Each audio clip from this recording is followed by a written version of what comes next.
E agora a entrevista do dia com Denise Campos de Toledo. E vamos falar agora sobre o coronavírus, o grande desafio global que nós temos, desafio também para o Brasil. Eu converso com a Elisa Miranda Aires, que é médica infectologista da Vita Serviços Médicos. Doutora Elisa, boa noite. Boa noite. Doutora Elisa, a gente está vendo os números do coronavírus aumentarem e as pessoas continuam com muitas dúvidas, incertezas. Não se sabe ao certo quem que está contaminado, quem não está, que tipo de contágio que tem. Inclusive porque é uma coisa que chama muita atenção desde o início, que as pessoas podem transmitir sem ter os sintomas. E tem pessoas que ficaram contaminadas, entraram em quarentena e passaram muito bem. E tem outros que morrem com muita rapidez.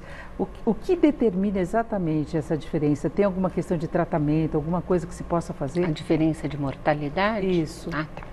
Então, a gente sabe muito bem que o coronavírus é um vírus que esse vírus, né, o COVID, esse tipo que dá o Covid-19, é um vírus que está dando epidemias volumosas, né, e que a gente está aprendendo muita coisa agora, porque a gente não conhecia bem o comportamento, conheceu através dessa epidemia da China. Então, é assim, todo mundo é suscetível, depende um pouco da carga do vírus que você adquire e de quão o seu organismo já é doente previamente. São a questão das comorbidades que a gente chama. Então, o vírus, se ele pega uma pessoa jovem e rígida, a chance de morrer é muito baixa.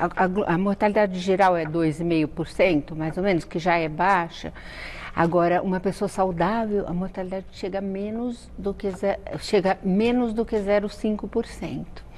E as pessoas idosas que já têm a imunodeficiência da senescência, da própria idade, e pacientes cardiopatas, pacientes que têm problemas pulmonares crônicos, câncer, AIDS já em estágio mais avançado, que tem algum tipo de imunossupressão por medicamentos, essas vão ter uma resposta muito pior. Então, vão apresentar uma mortalidade acima de 80 anos, a letalidade chega a 15%. E quando tem uma doença grave, assim, já com o pulmão muito comprometido, já em respirador, a mortalidade chega a 40%. Agora se fala muito em doenças crônicas, agora o hipertenso, diabetes, alguém que tem um problema no coração. Se a doença estiver sob controle, a pessoa diminui o risco dela na exposição. E aí eu queria colocar, por exemplo, diabetes. Tem tipo 1, tem tipo 2. Tem pessoas que convivem e mantêm um relativo equilíbrio. Aí a pessoa que é hipertensa, mas toma remédio e está sempre bem. Sim. Como é que fica o comprometimento nessa situação? Sim, claro. O paciente que é hipertenso muito bem controlado, diabético muito bem controlado, apesar dele ter uma taxa de letalidade mais alta, isso no global, porque assim, quando ele fala hipertenso morre mais, ele está considerando todos os hipertensos, né? Sejam eles controlados ou não. Todos os diabéticos, sejam eles controlados ou não. Mas você vai fazer categorias, dividir em subcategorias, e você vai ver que o diabético bem controlado, hipertenso bem controlado, apesar dele ter um risco um pouco maior, porque a própria doença, vamos dizer, lesa a artéria, compromete um pouco o coração, compromete um pouco o rim, então ele é um pouco mais vulnerável, mas muito menos do que aquele descompensado. Por exemplo, você tem insuficiência cardíaca, ela está completamente compensada. Uma coisa, você tem insuficiência cardíaca que já tem por si só uma repercussão pulmonar, porque a insuficiência cardíaca dá uma repercussão, né? Enche, vamos dizer assim, o pulmão de água, né? O que é o edema pulmonar, nossa, se pegar um vírus, né? E aí pega também quem fuma, não? Quem fuma, e que geralmente tem algum tipo de enfisema, bronquite crônica pelo cigarro, esses são extremamente mais vulneráveis à morte mesmo, né? Asma também é muito complicado? Asma também. Então, qualquer doença pulmonar Agora, quem crônica está nessa situação, por exemplo, e acha que está com coronavírus, tem que procurar atendimento médico mesmo que não esteja mal, né?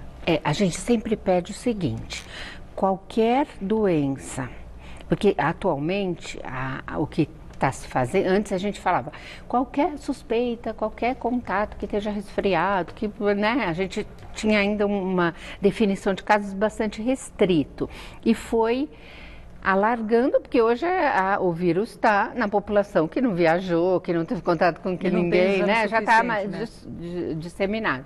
Então a gente fala grupos de risco e que tem com um resfriadinho, ou seja, só espirrando, só tossindo, a gente pede para ficar em casa em observação. Mas se essa pessoa começou a ter febre, uma febre mais persistente, mudou a frequência respiratória, mudou a secreção, né? O tipo de secreção, está mais secretivo e principalmente amarelado, não é para ficar em casa. Procurar ajuda mesmo. Procurar ajuda Agora, tem médica. problema que muita gente pode não saber que tem alguma doença crônica. Pressão é uma coisa muito séria, né? Nesse sentido, a pessoa convive e não sabe, ela está nesse grupo vulnerável. Agora, que tipo de medicamento a pessoa pode tomar se começar a ter esses sintomas? Que a gente já viu falar de muita coisa. Para baixar a febre, por exemplo, se a pessoa tiver com dor de garganta, porque se não é para ir no sistema de saúde, para não congestionar ainda mais, a pessoa vai se automedicar. Sim. E aí, como é que faz? Então, assim, nesse momento, não é comprovado cientificamente com estatísticas grandes, mas está se orientando a não usar ibuprofeno ou outros anti-inflamatórios, porque na Entra verdade... aqueles conhecidos como Cataflam também? Isso, todos esses diclofenac, Cataflam, os anti-inflamatórios devem ser evitados, só com ordem médica. Tá? Porque existem alguns trabalhos mostrando que talvez, com estatísticas pequenas, como eu falei, talvez os anti-inflamatórios piorem o curso da doença. Por eles quem já toma o remédio? Então, quem já toma por uma... Então, aí vai depender do porquê ele toma, né? Se ele toma porque ele tem uma artrite reumatoide, se ele toma porque ele tem uma doença grave e crônica, ele tem que falar com o médico dele, porque aí o médico dele é que vai ver prós e contra, tá? Então, se ele não pode ficar sem o anti-inflamatório porque ele tem uma doença autoimune, alguma coisa desse tipo, aí o médico vai pesar risco e benefício. Agora, se é um anti-inflamatório porque ele tem dor na junta, a gente fala, não, toma um analgésico, tá? E para baixar a febre? Também, um analgésico. Mas qual é o uma composto dipirona. que não faz mal? Dipirona? Então, dipirona você pode tomar. É que tem pessoas que dizem, eu passo mal com dipirona, mas é uma questão individual, não é uma questão pelo vírus. Oi? Pegando os nomes mais comuns, dipirona e novalgina? Isso, a novalgina, é isso mesmo. É. Aspirina pode? Aspirina a gente evita porque vírus pode evoluir com aspirina, com uma outra doença que se chama síndrome de Raynaud, e a gente procura evitar aspirina. Então, é dipirona ou paracetamol, que é o famoso Tilenol. Tilenol, também dá. Dorflex? Dorflex, ele tem junto um outro remédio que não deve ser tomado, tá? Então, deve ser tomado só dipirona ou só Tilenol, ou paracetamol. Paracetamol. Inalação é bom? Inalação é boa assim. Se você faz só o soro fisiológico ou só a água, é no sentido de fluidificar a secreção. Então, ela está indicada se a pessoa já está com secreção, né? Com dificuldade de expectoração. Eu estou falando dessas coisas porque os casos estão aumentando mesmo. E a grande preocupação é que o sistema de saúde não está preparado para atender todo mundo. Você pode sim. Então, a pessoa tem que se medicar. Agora, quem já tem algum problema é isolamento mesmo, total. E outra coisa, quando for fazer inalação, tem que tomar cuidado também, né? Porque a inalação, ela pode provocar mais tosse, tá? E com isso gera mais partícula. Então, toda vez que você fizer uma inalação no paciente, tem que abrir bem a janela e as pessoas não adentrem o recinto sem máscara. Tosse pode ser um dos sintomas. O que pode amenizar a tosse? Eu já vi muita reclamação em relação a isso. A gente evita um pouco o antitussígeno. Existem medicações para a tosse. Existe a tosse chamada tosse seca e a tosse produtiva. Quando você já tem um catarro, que é a tosse produtiva, você não deve dar nenhum remédio para combater a tosse. O paciente precisa tossir e expectorar. Então, o que você vai fazer? Remédios que fluidifiquem, beber bastante líquido e inalação. Ok. Se a tosse é muito seca, persistente, que incomoda o sono, às vezes você pode dar um pouco de antitussígenos. Antialérgico? Não, antialérgico não, porque resseca a secreção. Estamos fazendo uma consulta com a doutora. Não, antialérgico não deve ser usado porque ele resseca a secreção. Mas existem alguns remédios para tosse. Agora, essa forma de quarentena, da pessoa ficar separada dentro da casa, é muito complicado quando não se tem o exame, não é? Porque uma pessoa começa a apresentar os sintomas, o que você faz com os parentes dessa pessoa? Mesmo que não seja idosos. Idosos, claro que você tem que afastar, alguém que tem uma doença crônica. Agora, você tem filhos, tem o casal, como é que faz a separação? Se os outros já podem estar contaminados e não tem exame para fazer? A gente procura que o sintomático respiratório durma num quarto à parte e circule o menor tempo possível dentro da casa para evitar que outras pessoas peguem.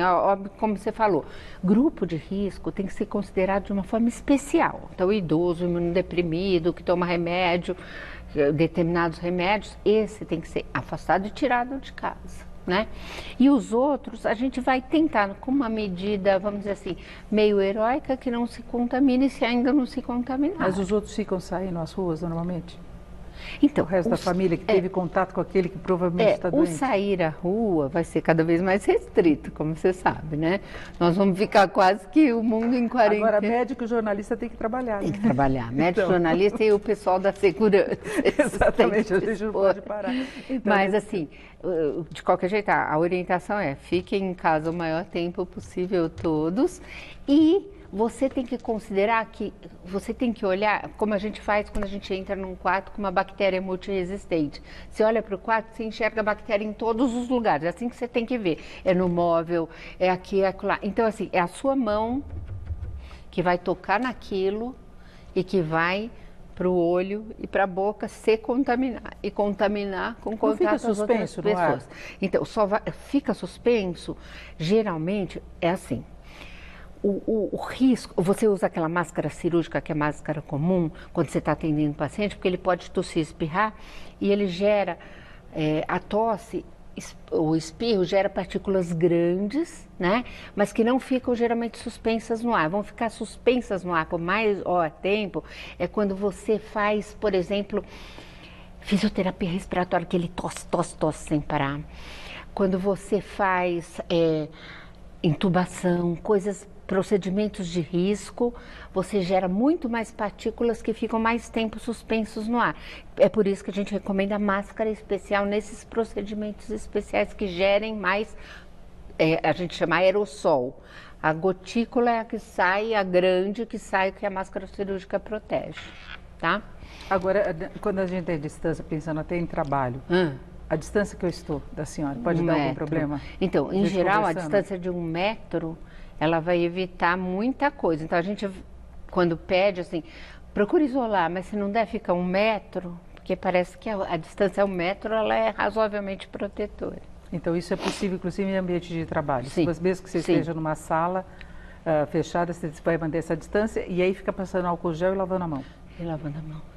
Isso. É esse o procedimento mesmo? Esse é o procedimento que a gente tem. Agora, com as pessoas tendo alguém doente na casa, algum outro cuidado é não usar o mesmo utensílio, não usar a mesma roupa? Não usar o mesmo utensílio, a mesma roupa, ter o menor contato possível. E se ele estiver doente, ele vai usar a máscara quando ele tiver contato com as pessoas de casa, né? Ou a pessoa que é dentro do quarto dele também vai ter que usar a máscara. Transporte público? Transporte público é um problema. Né? Tanto é que já existem alguns lugares que já estão reduzindo o máximo, né? Mas a pessoa tendo esse contato, ou se ela vai até no pronto-socorro, nesse caso usa máscara, vale a pena?